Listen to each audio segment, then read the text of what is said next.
Hi guys, welcome back. Welcome back to me, to my YouTube. So ayun, bumili ako ng sabon. Yung sabon na to ay Granpa soap ko. Oo, kasi sarili ko.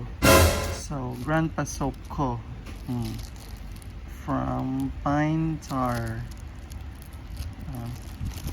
Unboxing ko kasi medyo mamahalin tong sabon. Tapos ayun, bali nagpabili ako kasi sa US to galing, at wala kang mahanap na sabon dito sa Pinas. Joke lang. Anyway, nagpabili ako sa aking butihing friend.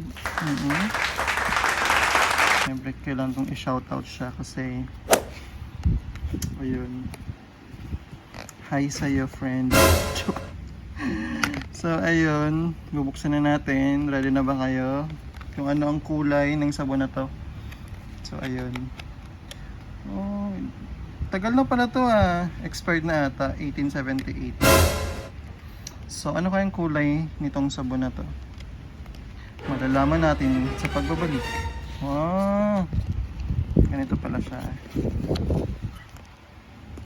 Wait lang kasi papakita ko lang yung code. So talagang galing US galing sa United States of Divisory. Joke lang. Ayan. So mamaya medyo iba yung amoy niya. Medyo ibang amoy. Sabong ano to, sabong mabango pero hindi siya mabango.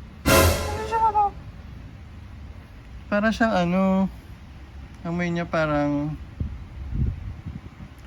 wood. So mamaya maliligo tayo. Samahan niyo ako. Ayun, so maliligo. Check natin kung marami daw tong benefits. Sabi ng parang nagmamantika siya or dahil sa weather. Ayan. Or maano talaga siya. So ayun. So dito natin malalaman kung original or hindi. So ayan. Ayan lang muna mga kaibigan. Unboxing, tapos maliligo ako. Samahan niyo ako. Tapos check natin. Okay? So ayun. Ano pa bang sasabihin ko? In 5, 4, 3, 2, 1. Maliligo na tayo.